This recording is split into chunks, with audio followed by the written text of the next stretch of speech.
Partly why this is called Winter Survival Candle is this coconut oil won't be reliable in the summer.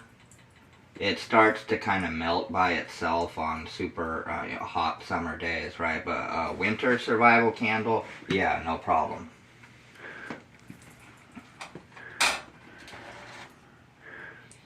So this is heating up here.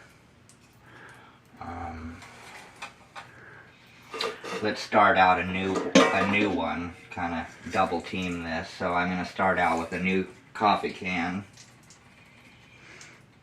I'm going to start putting some coconut oil and use candle wax in the bottom. Use candle wax mixed with coconut oil.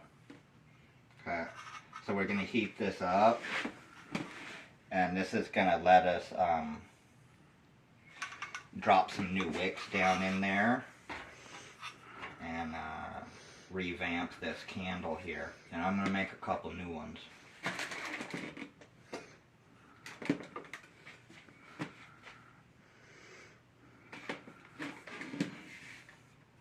While this is heating up, show you something else I've got here. I'm working with a large soup can. I've taken this whole pillar candle. I'm going to put it in there, and I'm going to put the coconut oil and used candle wax around that and make it like a super candle will last much longer. I'm going to discuss some of the benefits. It's wide. These coffee cans have a wide base if you have kids or dogs. They're hard to tip over. And we're not responsible for any accidents. Small disclaimer here, you should of course be careful with any kind of candles.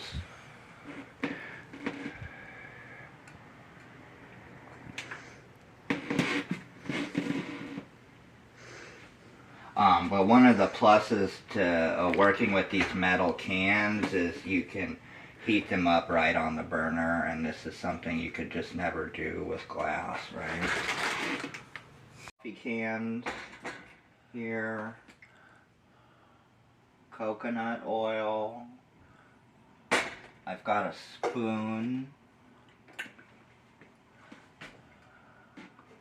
some used candle wax.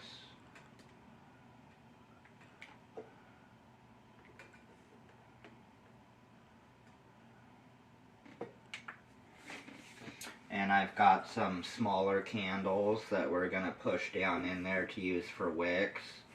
Otherwise, you can find some wicks at the craft store or experiment making your own. Trying to get my other camera to go